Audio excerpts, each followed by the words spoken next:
big time. And guess who's going to pay for it? You specifically. Is it me? No. It's you specifically. Oh no! I need to borrow some money.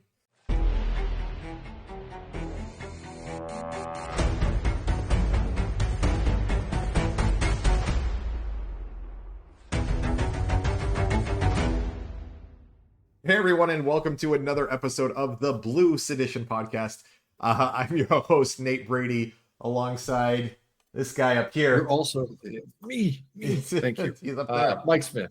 Yeah. Thanks, everybody. Appreciate you coming back and listening to us. Man, I love introducing you to people, like when we're out somewhere or whatever, and I go, "Oh, this is Mike Smith," and they're like, oh, "Okay, what's his real name?" I know. It's really Mike No, Smith. it's built-in anonymity. I don't need those services like Incogni or whatever, because just no one who's going to steal me. Yeah, and that's why you're the leader of Antifa. So they'll never believe it. They'll be like, Mike Smith. Okay, buddy. Yeah. Come on. That's how we know it's a fake organization.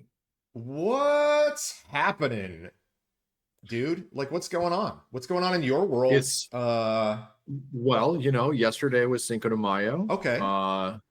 We had a little bit of fun there. Okay. I don't think there's any political news to really report on. I think it's just Cinco de Mayo, and then they agreed we'll just hold off for a week. And then, all right, so we can just end the show. I'm surprised. Are we actually still allowed to celebrate Cinco de Mayo? I'm surprised there wasn't like an executive order around no more Cinco de Mayo.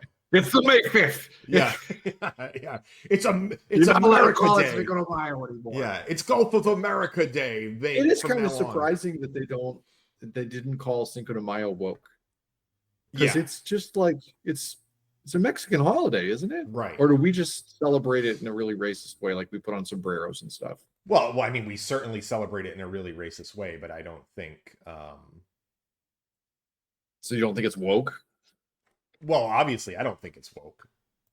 But no, I don't know. I don't know because. So here's the thing. The reason why I say this is because I know that Trump just had a conversation recently with the president of Mexico where he said, he was basically demanding or trying to insert the U.S. Army into Mexico, right? And the he's Mexican. He was saying like he wants the U.S. Army to fight the cartels, right? Yeah, and of course the Mexican president was like, thanks but no thanks. And then of course he then goes and tells reporters that, well, it's because she's a very stupid person, and it's just like come on, Trump man. Stuff.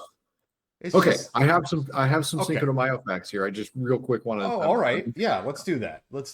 It commemorates the Battle of Puebla in 1862 when the Mexican army achieved an unlikely victory over French forces. So it was a symbolic win. Mm-hmm. It's not Mexican Independence Day. It's just a victory day that they have.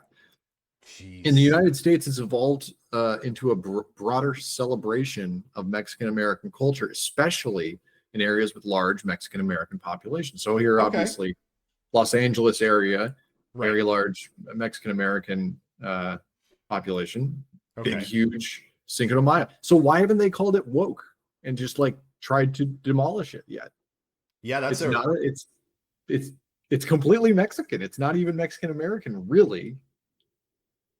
Yeah, well, that's really interesting. Hey, Nate, can you ping Ben Shapiro, see if he wants to hop in just to talk about this for a minute? And thankfully I don't have a direct line to Ben Shapiro.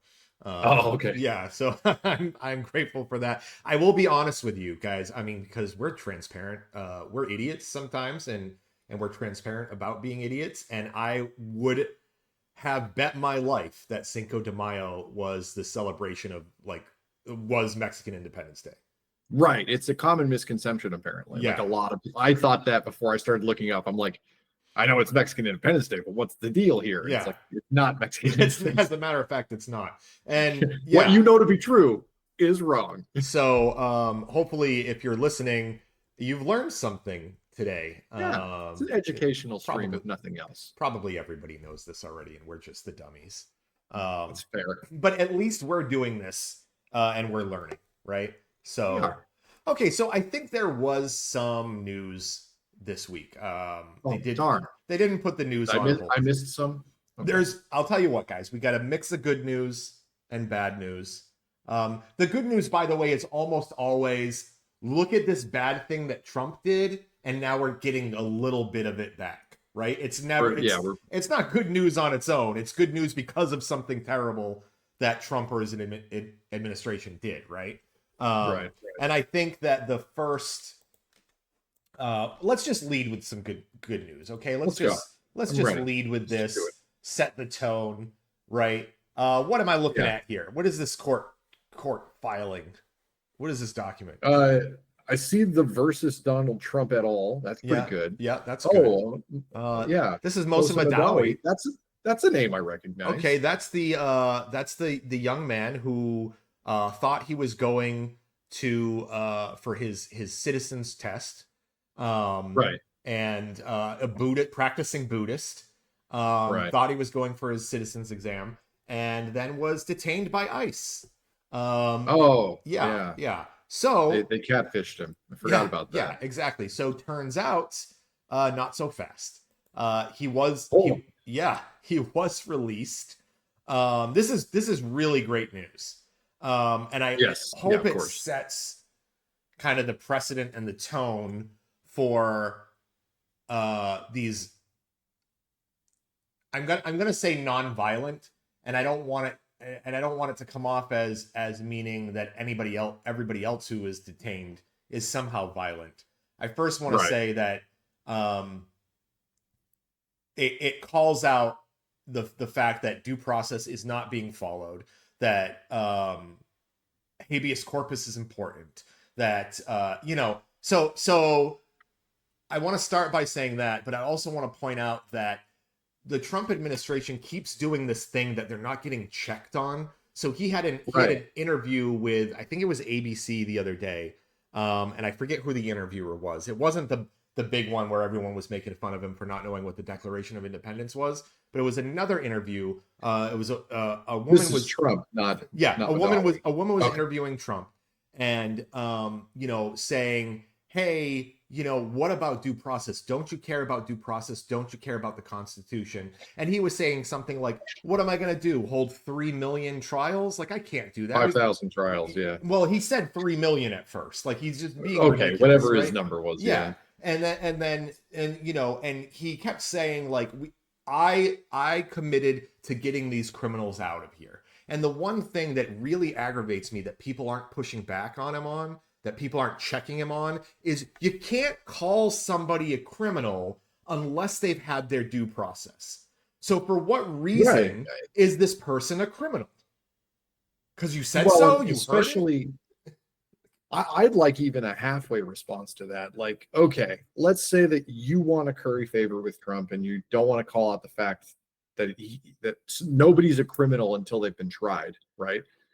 But we also have, like, Mosen Madawi here, who wasn't charged with any crimes in his life, is guilty of nothing, and he's being roped into these same statements. So I would respond to him as the interviewer of, what about Mosen Madawi, who is not a criminal, and you are trying to deport him anyway? Right.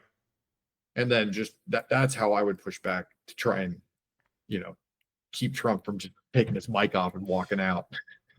And I love that Madawi, like, immediately, almost the first thing he said when he came out was like, I'm not afraid of you. I'm not afraid of you thugs, which I wouldn't say. Personally, I'd be like, I'm afraid of those thugs, to be fair. They can turn that right back around on you. So be careful. But yeah, and obviously, one of the reasons why he was specifically targeted, as we know, there's very pro-Israeli groups like Batar who are going after Palestinian activists, and doxing them and sending their information to the Trump administration. And he was one of those that fell into that because he's a high profile. We've seen, I think we showed on the podcast a couple of weeks ago, his interview on 60 Minutes. So he's very high profile, but he's also very clearly one of the good guys in all of this, like non-violent. I mean, he's Yeah, he's staunchly anti-violent. I mean, he in that interview specifically was talking about how he was instructing people like that we need to keep these people out of here who are just going to come in and change the message and make it a violent thing, and we got to kick them out. And he was very succinct and just very obviously like cognizant of this element that he and his fellow protesters needed to be aware of at the time. Yeah.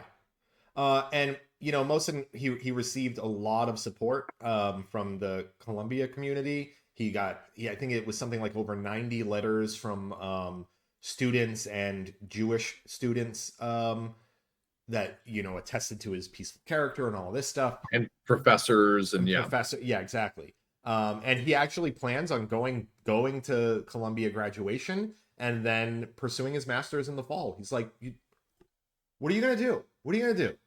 What are you gonna do? Do something.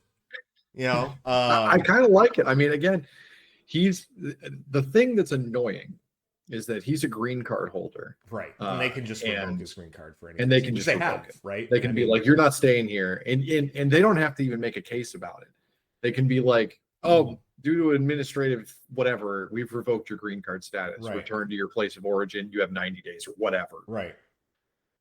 And there's no process for him to appeal that, and like it's unlikely he would be able to appeal it given the current administration.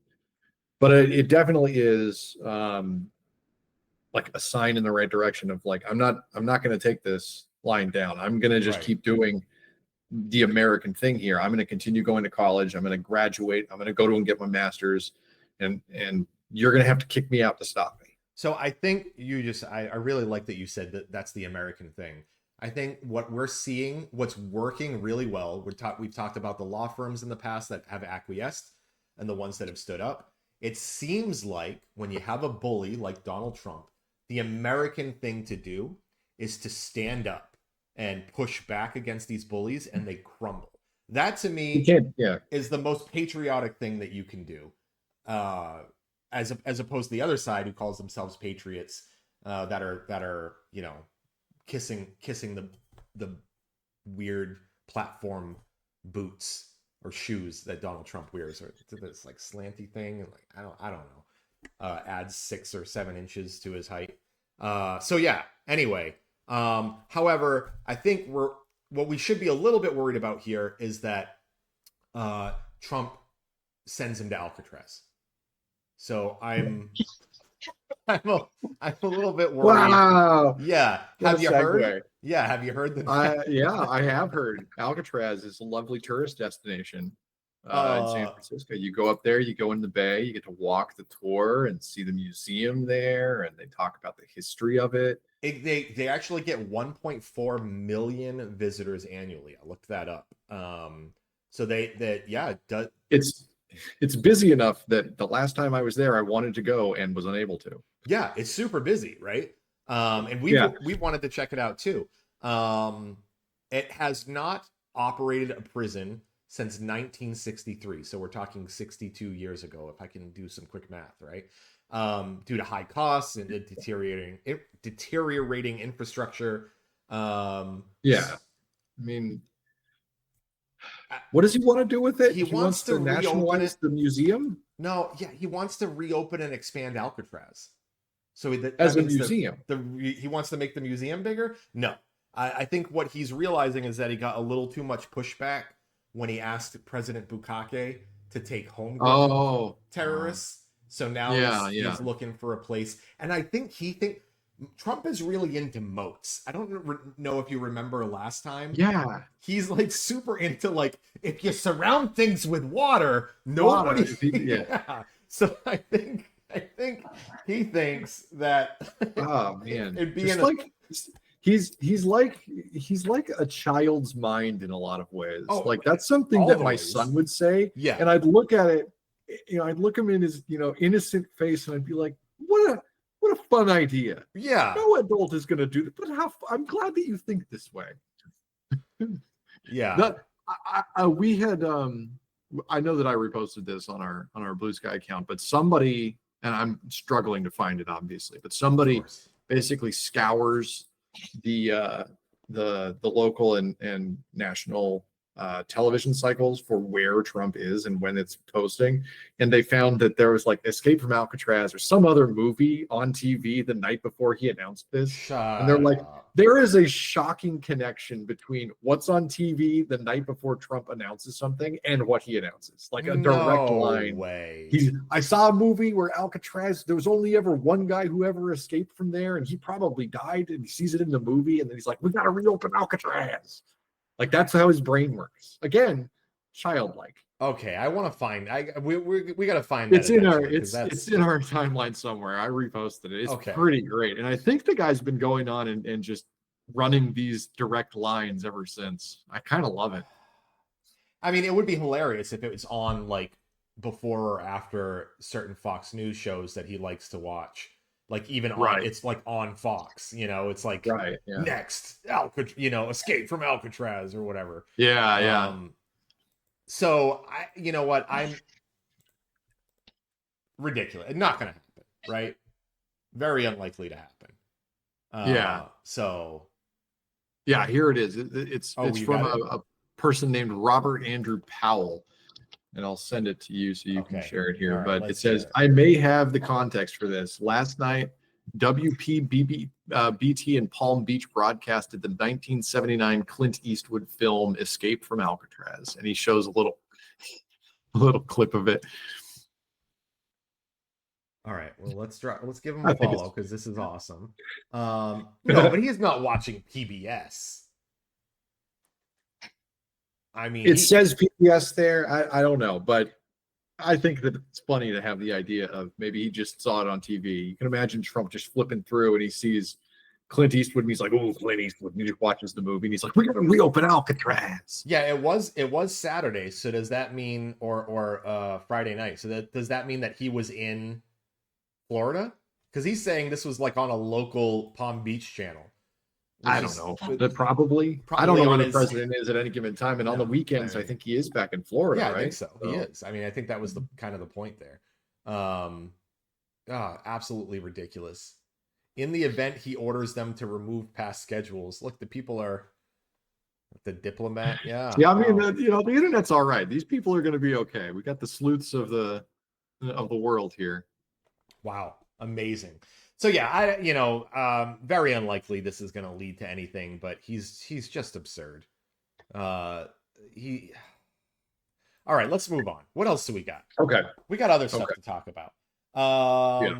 You know what? Something I want to talk about. I want to talk about tariffs because as we've been, we haven't talked about tariffs yet, have we? We should talk about tariffs. Oh, there's this big red thing up here. Dow slides nearly 400 points. S&P falls again. Yeah, that's great. And I don't even today. I don't even look at my 401k because I'm, I can't retire anymore. I think it's today. Let's see. Oh God. Yeah. 389.83. Yep. Oh. It's only down 3,000 points in the last 6 months.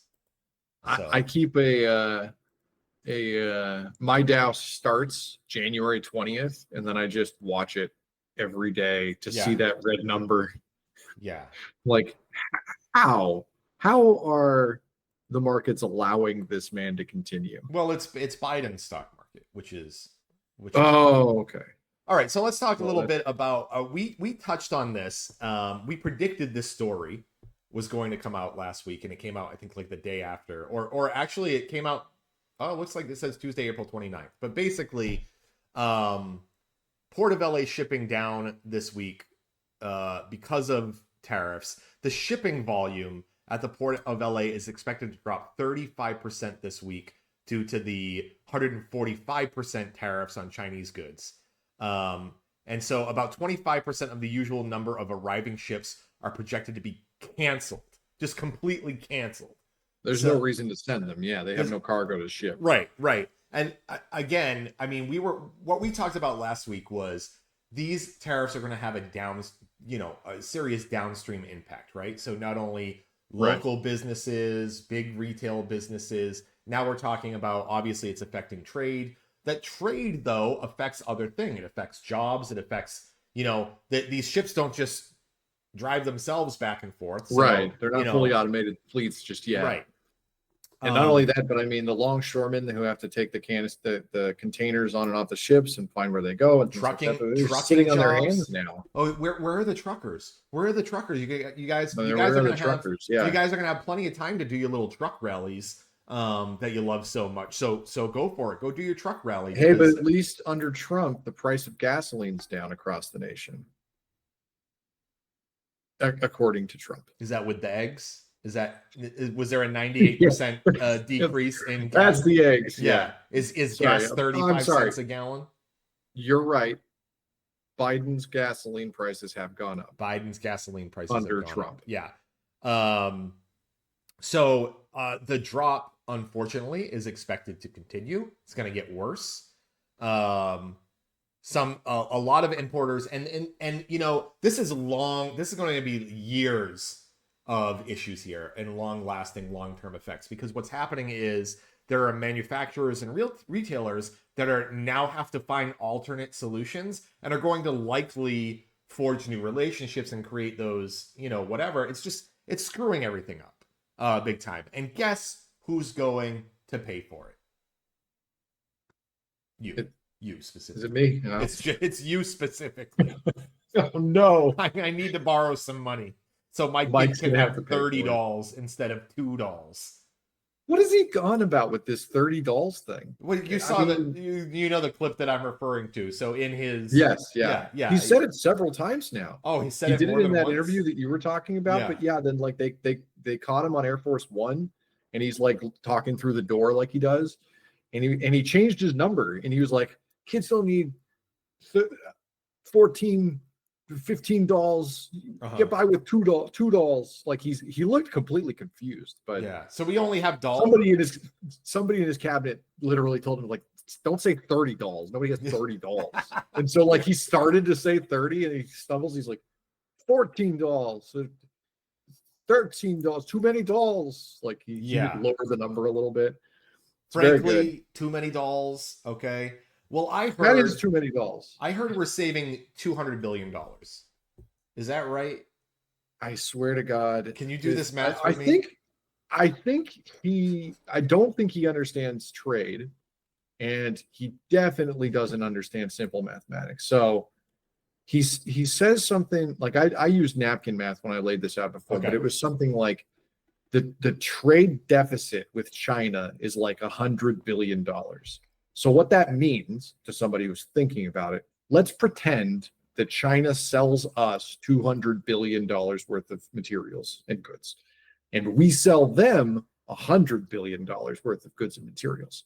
That's a difference of $100 billion. So that's a trade deficit for us of $100 billion. Okay. Because that's how you work it out. That's what you're saying is that we're spending more than they're spending on our side. Right. You're basically injecting $200 billion into their economy. They're injecting $100 billion into our economy. And so the deficit difference there is that $100 billion that he's talking about. Okay. So Trump's plan is, I'm going to tariff the shit out of everything out of China and make it way too expensive for them to do this. I'm going to make up that $100 billion. But in reality, China's not going to buy American goods because they're going to have the same tariffs in place. So you're reducing all of those numbers. And the logical conclusion says, if you keep going up and up with your tariffs, like he's doing, reciprocal, right? 145% on you. China's like, well, then we're going to do 145% on you. Right. Well, I'm going to do 200% on you. And they just keep doing that until there's no trade. You're not making those $100 billion in sales to China. But and it doesn't matter what China's doing to you. But that means the trade deficit is completely balanced. That's correct. If we have no trade, it's zero. And we put a lot of people out of work in the United States and cost of goods goes up. But trade deficit is zero, which is all I care about. Oh, God. Right? But also, like we've been saying every single week, a lot of those businesses, the materials and goods that we're buying from China simply are not produced here. And so when I hear the Republican talking heads go, well, then they'll just start getting produced in America. I'm like, when? Do you see any factories being opened to make the 30 dolls my children need? I don't think so. They're not being built. So store shelves are going to be empty of a lot of goods if you keep this up. Is that a good look on Trump? Is that a good look on this, economic Is it a good look on package? Biden, I think is what you mean. Okay. No, the tariffs are 100% Trump's fault. I think even the news outlets acknowledge that. It might still be Biden's stock market, but it's Trump's store shelves. My God. And I just want somebody to explain to him the difference between a deficit and no longer making those sales, because you're taking the 100 billion that we were trading, and you're reducing it because of this tariff war. So even if you get the deficit to zero, some magical how, there's no way that they're going to keep consuming at the same level, because we're not going to keep consuming from China at the same level. Everything just costs too much because of tariffs. Everything just costs too much because of tariffs. In trade wars, everyone loses. That's the reason that we started having free trade. It was the reason we tried to open up these treaties and expand trade with other countries, is because trade wars don't work for anybody, especially, and we're learning this now, in established trade situations. New trade situations, you can keep your tariffs super high because it doesn't matter, because it doesn't affect anything. Nothing's on the shelves right now. But half of the stuff on the shelves is from China. So you're taking them off the shelves. Can't replace them. That was my tariff tirade. Thank you for indulging me in my TED talk. This guy's Vinay Prasad. He argued against lockdowns because he is not a fucking idiot. Damn, the news media is dishonest. I don't know. I think this guy is just a random weirdo on X. Who is this person? He's just a random. He yells a lot on X about conspiracies and COVID. He's super strange guy. Oh, sorry. He's the new FDA administrator. Sorry, he was just tapped by the Trump administration to lead the FDA.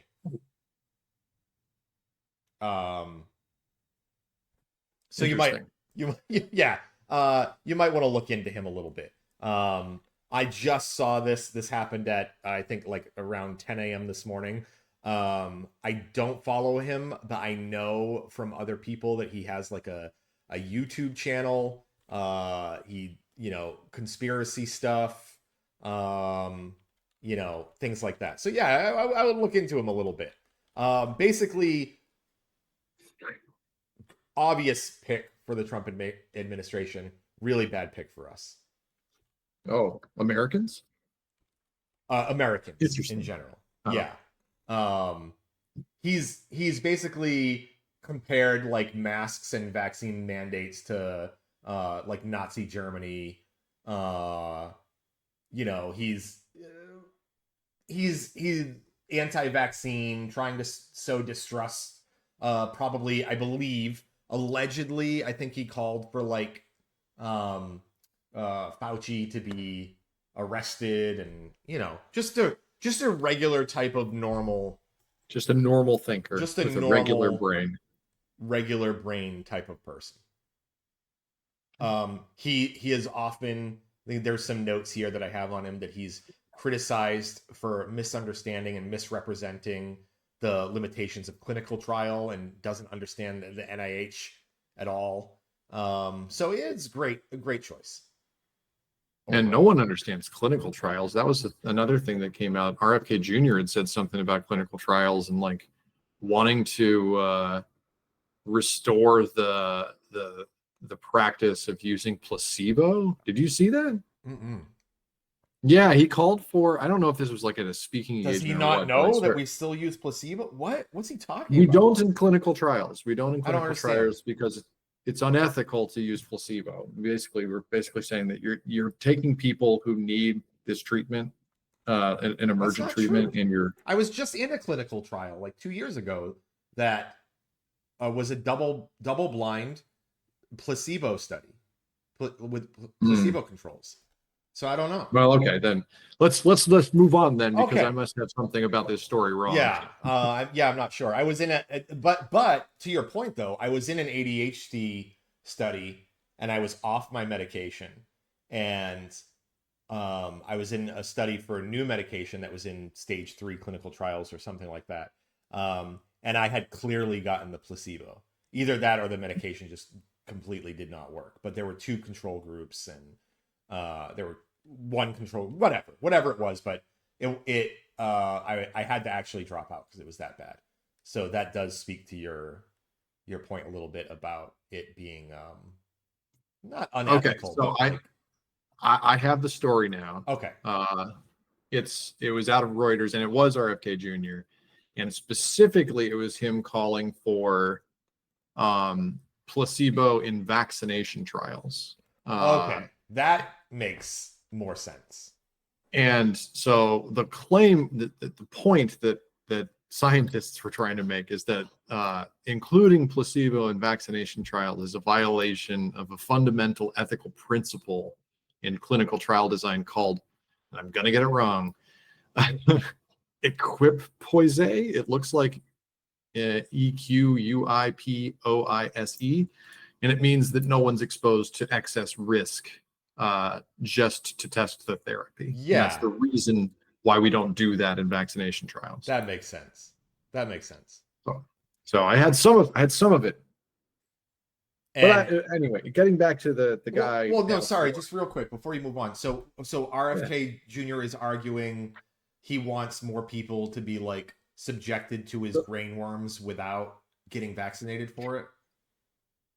Yeah, no. So his stance appears to be one of that he doesn't believe that vaccinations are effective or safe. And so what he wants to do is reintroduce placebos into vaccination trials because he thinks it'll show that the people who got the placebos actually reacted better than the people. Isn't that the definition of, like, you have a vaccine trial, it is a subset of a population that is now vaccinated, okay? And then everyone else is unvaccinated. So your control group is the entire rest of the population. You can just go to like cities or like whatever, because for like ADHD, you have to find people specifically who have ADHD. And that's how you have to you do those like placebo trials, right? But for vaccines, you're not giving somebody the vaccine and then shoving COVID in their face. You're just giving them the vaccine and then they're going about their business. So isn't your placebo group the people who are not involved in the clinical trial? I'm not the guy to ask this question, but I mean that stands to reason with me. The people not include, because that's the way it was with COVID, right? Right. We had a very select group of, once we believed the vaccine was safe and effective and ready to be starting ramp up for massive deployment, they started treating the most what do they call them? Most at-risk subsets of the population first, and then they were measuring efficacy based on their immune response to COVID. And so, yeah, I mean, you and I, being not particularly old or in any particular, demographic where we have increased risk of COVID, we didn't get the vaccines till way late in the process. Or money or power. Oh, right. We didn't have money or power either. I forgot about that. It's that's basically a disability. So yeah. Okay, yeah, that's really interesting. I'm gonna read more about that after. Because I've been involved in a couple of clinical trials and it has always fascinated me. I'm happy to give back, except for the one where I literally had to, cut short, which sucks because then they can't use any of my stuff. But I think it just makes clear that his position is he wants results that reflect his personal ideological view of vaccines. And so he's making suggestions that will make vaccination test like clinical trial results appear less effective because he's properly, watering the solution. He's trying to make it appear less useful. Right. Okay. Well, I want to kind of stay on topic a little bit because I know this is something that you've talked about a lot, and you've even done like a short on our channel about this. So Florida has become the second state to ban fluoride. So, talk to us about this. What does this mean? Why is it bad? Give me the scoop here. Fluoride in your drinking water protects your teeth from cavities Okay. without you having to go to a dentist and have a fluoride treatment applied for you. Okay. Which I don't know about you. We had them in California at the very least, where you would go to the dentist as a kid and they'd put the big tray in your mouth and it had the fluoride goop in it. And you had to sit there for what felt like 7 quadrillion years. Right. With this horrible, horrible tasting gunk and try not to throw up everywhere. It was terrible. But no, I mean, yeah, they're going to stop the process of fluoridizing their water supplies. And Florida already has kind of bad water to begin with. It's not going to be good because they haven't actually suggested any replacement for that action. They're not making public statements of, your tax dollars will now go to public policy. Like I know that I talked about it in one of our episodes, but for instance, Japan does not have fluoridated, I don't remember the term, water. They don't do that. What they have instead is that everybody in public school up till college basically have a thing that they do every day where they take a little dousing in their mouth of a fluoridated product like that, spit it out, and then they have their protection on their teeth. Maybe it's like once a month or something. Yeah. But it's a public program. policy. It's a public service. It's a program that's paid for, by tax dollars to help with tooth decay and keeping teeth and gums healthy. Florida hasn't proposed any such program. They're just going to stop putting fluoride in the water. Yeah. And I know Utah was the first state to do this, and I don't know that they did anything either to replace that with. I'm not sure on that. They did. They didn't do anything. Yeah. And Hawaii also. And again, and I said this in the episode where we talked about it specifically, but removing fluoride as a treatment of your teeth takes decades for you to see a difference. You can live 20 additional years and have, teeth problems. You're talking about cavities, talking about like root decay, talking about gum disease. And it's so slow that the only way to measure the difference is over these longitudinal studies that take literally decades to measure. It's the reason we started doing this fluoridation project, because it was hypothesized to do this. We started measuring it 80 years ago, and we found that it does improve the quality of teeth and all that type of stuff. They say so they're going to go cold turkey. Right. And no results are going to come out of that except for the children born after that. And then 20 years, they'll have terrible teeth. You're going to have Appalachian mouth all over again, but it'll be in Florida. So it seems like we're really doing a great job. I don't know. You're really doing a great job for the children. Just really setting them up for success. Yeah. Okay. Yeah. I mean, it says, fluoride in drinking water benefits are, I mean, you've listed most of them, but like reduces cavities and tooth decay by about 25%. There's studies that show that. Strengthens tooth enamel, making, obviously you're more resistant to tooth decay. It helps all age groups. And then most importantly, for those of us that can't afford, regular dental checkups going all the time, it saves, families that $38 a month in, potential. I mean, it just adds up.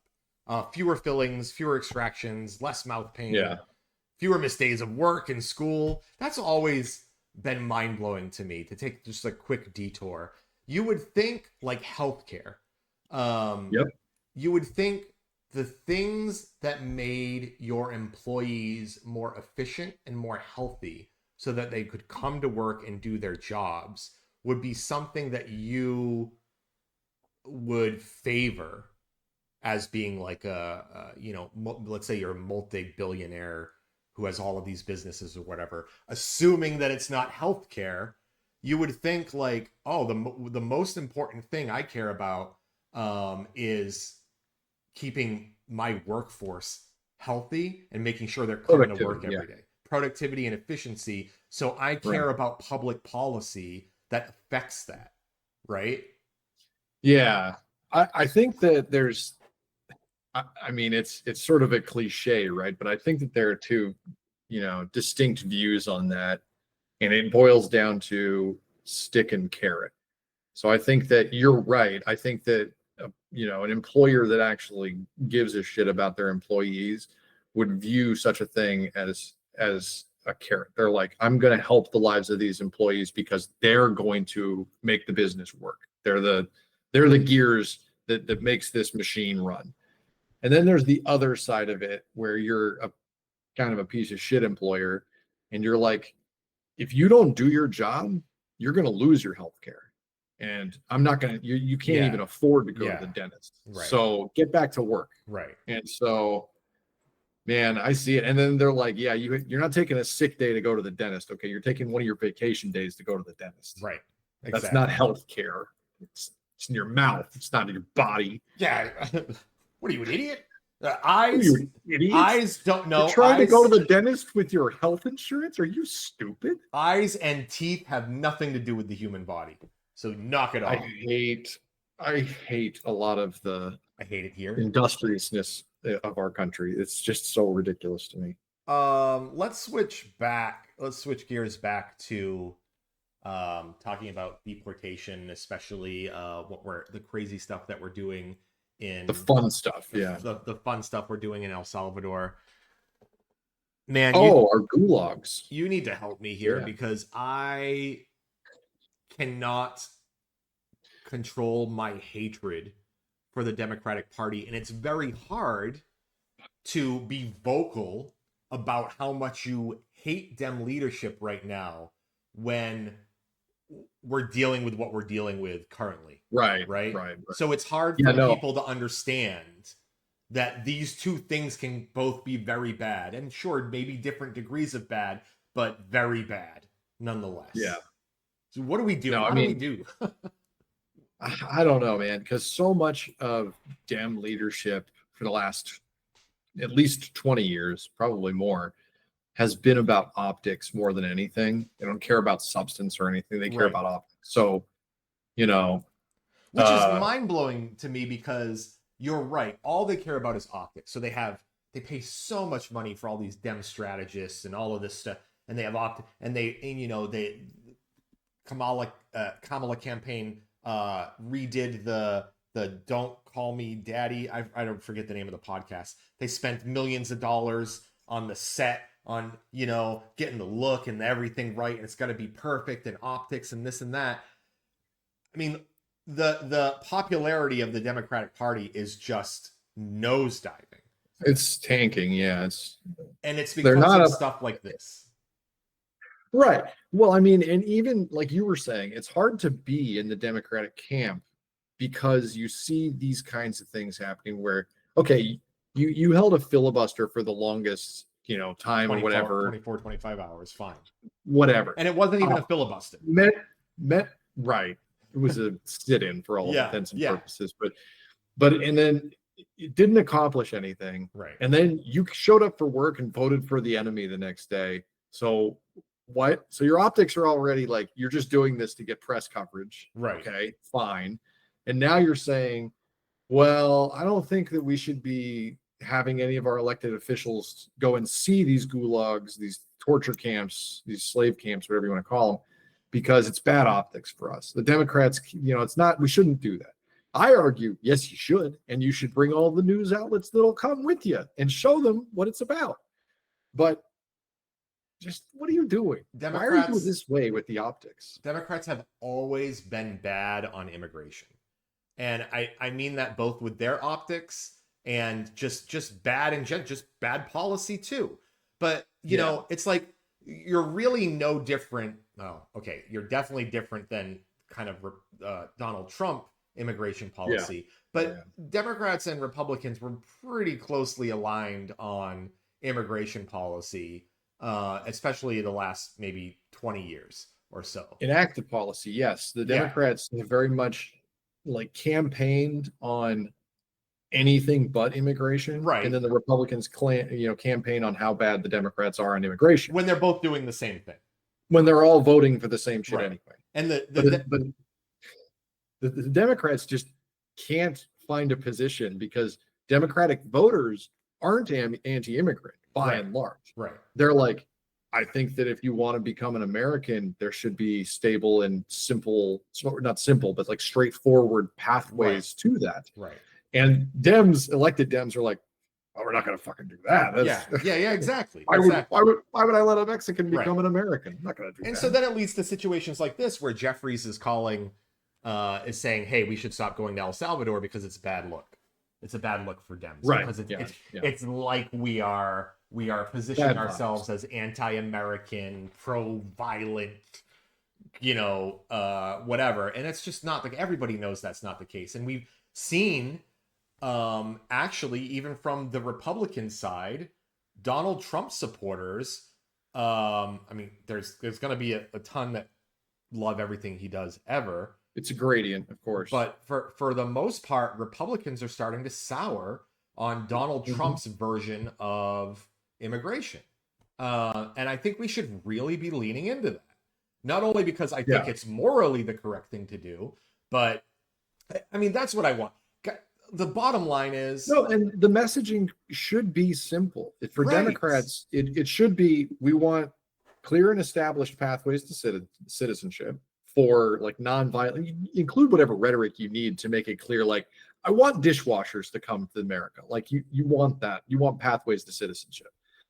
And then I would just put in the sunshine all of these people that they're trying to deport to gulags who've committed no crimes. Right. Be like, oh, they were trying to send this college kid, to El Salvadorian prison to die there, basically, because he said that he thought that there was a genocide in Palestine. Like, show that. We're seeing empathy even from the right, who are like, well, hold on, did he commit a crime? Did he stab someone? No crime? Right. No crime, no due process. What do you mean he doesn't get a court case? Yeah. Like, I'm hearing, like you're saying, there are people on the right who are like, well, why didn't he get a court case? Yeah. Hold on. Yeah. And I think for reasonable people, it's scary because then you think like, oh crap, well, when the Democrats come to power, what if they start just deport whoever they want, putting people away? What if they go back and revisit January 6th and So anyway, what I'm trying to say is it's obvious that Republicans right now, at least Republicans in power, are definitely the bad guys.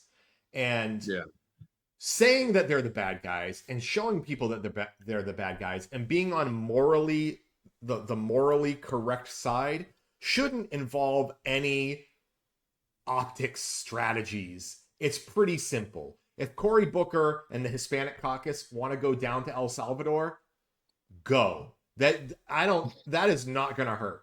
There's no way that's going to hurt. Right? I don't see how it can. I don't see it. Yeah. So, all right. Let's move on from Jeffries and the Democratic Party. Guys, just do something. Just be better. Be better at leadership. Right. And their message is one of, don't take the microphone. That's, I think, the thing that bugs me the most is they're like, you had a plan. You were going to go to El Salvador and show these gulags, right? You had a plan of action. Right. Don't do action. That is the leadership's message of, don't do action right now. And I'm like, sit around, do nothing. Yeah, exactly. Hope that the Republicans burn the house down with themselves inside. This is just not political strategy that is sustainable. Right. Okay, I think we're gonna move on to maybe our last story. And this was breaking just a little bit before we started, and this is so unreal to me. The Supreme Court allows Trump's anti-trans military ban to go into effect. And I kind of want to remind people that part of that military ban was basically calling trans people dishonorable. It was in the court filing. Yeah. It's fucking despicable is what it is. God. I don't even know what to say about this. There was a period of time in our youth where we had, you will recall the saying of or phrase, "Don't ask, don't tell." Right. And it was this unwritten rule that you could be gay in the military as long as nobody knew about it. Don't ask people if they're gay. Don't tell them you're gay, and it'll be fine. And we've spent the better half of the aughts, and latter 1990s fighting against that, where gay people who wanted to serve their country were coming out and being like, "I'm gay and I want to be in the military. What are you going to fucking do about it?" Right. And I want to believe that over time we've made some progress on that. I feel like there were openly gay people in the military. There have always been, and there's not going to be a problem with that. And then this is just don't ask, don't tell all over again. This is just a ban on trans people in the military instead of gay people in the military, and I don't see any difference. And I can't understand SCOTUS's ruling on this outside of, I know. I don't know. I don't understand it. I think that it's ridiculous. I mean, it's the lower courts got it right, and they called it unsupported and discriminatory, and I mean that's Right. absolutely the case. I mean, it's clearly discriminatory. Clearly, that's the whole point. That was the point of the ban, is to discriminate against trans people. That's the only point of the ban. And so how you can't rule it unconstitutional discrimination against a protected state, protected class, I don't understand. I don't get it. And of course, Sotomayor, Kagan, and Jackson dissented. Yeah, it went down party lines. And I mean, this decision just allows the DoD to just start discharging people like today, immediately. So thousands of people are going to be affected by this today. Yes, I wouldn't say looking forward to, but I eagerly await the legal eagle going over this particular ruling, because I want to know their legal belief of the reach of this Supreme Court finding, or ruling rather. Because I'm with you, it doesn't feel like it stops at trans people. It feels like there's, at the very least, a crack in the dam, and maybe we can just kick anyone out of the military for any reason, and it can be discriminatory, and that's okay. Like, it feels like maybe women are getting kicked out of the military next because they're women, and that's the reason. I mean, that's the way we're going, right? Like women, and then right, and then they can't vote. Obviously Stephen Miller and Hegseth have been very vocal about their want to remove women from enlisted action, and maybe from the military in full face. Right. So I know that it's in their in their best case scenario basket. So I wouldn't be surprised if this ruling gives them an extra inch or more to be able to do that. And these are people who want to serve the country. These are people who are willing to lay down their lives for this country and its citizens. And you're telling them that they aren't good enough, or they weren't built correctly to do that. Right. That's so just brazenly disrespectful. The country that makes that decision doesn't deserve these people. Agreed. I don't know what to do. If you're a member of the trans community or an ally, like we are, leave some comments on what can we do? What can you do about this? Because I truly don't know. I follow a few people on Blue Sky who I think, in fact, let's bring up. Sure. Follow our news sources list especially, but I think. Let me guess, Aaron. Is it Aaron? Is it Aaron Reed? I think is one of the great sources that we follow. She follows all of these news stories about trans rights. Here, in fact, this is probably where I saw the story break. First announcement, was from aaroninthemorning.com. So definitely check her out. Okay, I lied. I want one more. I want to just share one more stupid. Uh, trying to say that word less, but one more ridiculous story. Uh, that we haven't had a chance to talk about. So for you folks at home, first let me play the clip and then we can. Non era buono. No. Can you say that in English? He asked me about the president appearing as the Pope. Yeah. I hope he didn't have anything to do with that. Are you offended by that? Well, it wasn't good. Gli italiani dicono una brutta figura. Yeah, the way it wasn't. It wasn't good. It wasn't good, and I think the Catholic Church came out with a statement. I remember hearing a more stern statement, something like we just put our beloved Pope, to rest. Yeah. And we're holding a conclave to replace him, and basically ended with "Do not mock us." And then what's hilarious is I've now heard Trump on several different occasions talking about it was a joke. Oh, it wasn't even me. Oh, I don't know. Yeah. He goes, maybe it what he said. This is a quote from him about it. This is a quote, word for word, a quote. Maybe it was AI, but I know nothing about it. I just saw it last evening. Wait, you saw it? Did you dress up like the Pope? Then it was obviously AI. What are you talking about? Maybe it was AI.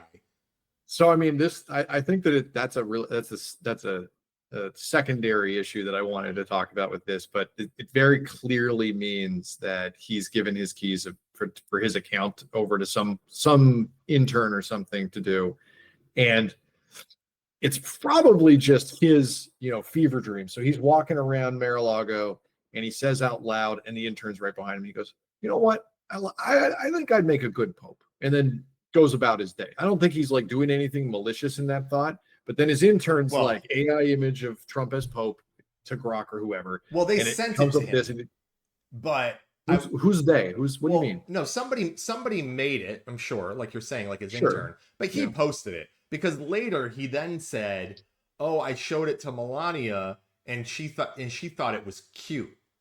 And so, like, as it's to say, that's why I did it, because Melania thought it was cute and funny. Like trying to. No, I read that as after the fact. I think that he was going through his Truth Social and he saw a post that his account made, and he thought it was, or she thought it was cute when he showed it to her. He's like, "Look at this," But I mean, it's the fucking president. Why are you allowing somebody else to use you as a mouthpiece this way? It's unbelievable to me. And yeah, I have his quote. It was during the Fox News one-on-one interview. They asked him, they said, "Some Catholics were not so happy about the image of you looking like the Pope." He responds, "You mean they can't take a joke?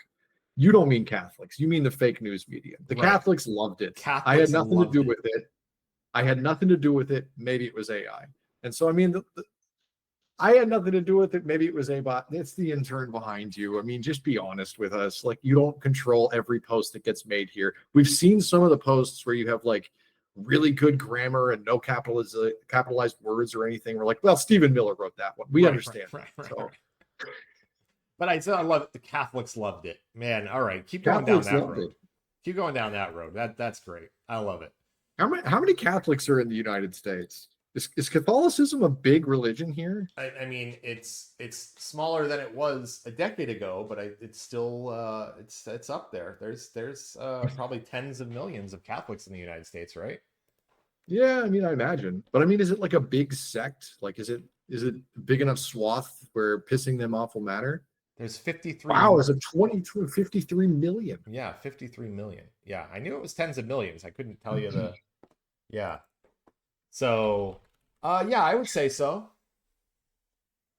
And roughly 2/3 self-identify as Christian. So 224 million. Not Catholics, but Americans. No, Americans. Yeah. I was like, only 2/3 of Catholics identify as Christian? No, that would have to be the other way around because yeah. I was like, that's wild. Oh, but yeah. So, so this might be. So you're telling me that the president might be posting AI images, and I should be aware of it. I'm saying that he's going to hurt his chances for a third term. So he needs to be careful. Good.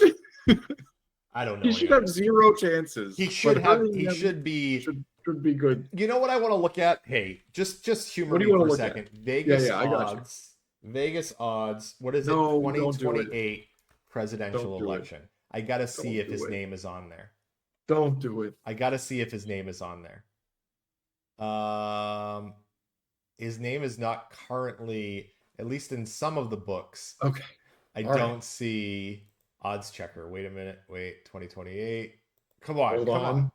Come on. I don't want it to be there. It's gonna be there. You're gonna make me Wait. crazy. Yahoo is listing him as there. Yep. Well, that's Yep. Yahoo. No, but I mean they're saying the betting odds from sources from odds checker Yeah. has him. Donald Trump is the second favorite right now to be elected president in 2028. He's not allowed to run. JD I'll Vance put it to you this way. is the Even- favorite.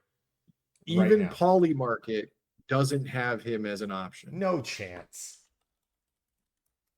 I don't see anything on Polymarket for 2028 president. Oh, well, Why just do 2028? Does it broaden it enough where it says Trump runs and it's 99 to 1 or something? they probably don't open books like that far out. Like that. Yeah, I wouldn't think so. Yeah, I mean, that would. All right. Well, I think I sit for a crashed while. Polymarket, so I'm All just right, gonna good. move on. Then. Good. So this has JD Vance as the favorite, which is I also think ridiculous. Donald Trump, and they had to clarify. Yes, we are talking about Donald Trump Sr. As the second favorite, and then Ocasio-Cortez. Wow,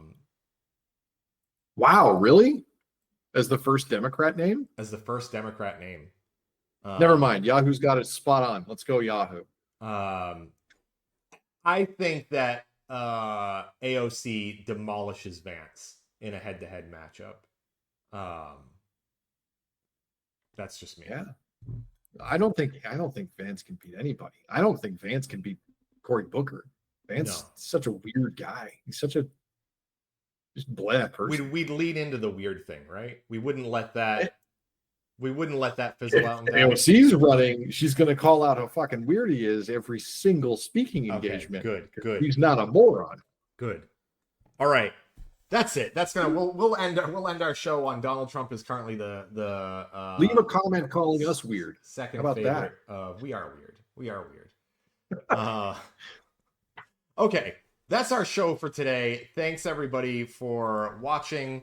Don't forget, like and subscribe, and put us in the top 8, poke us, whatever social things that you do, re-skeet us, all that fun stuff.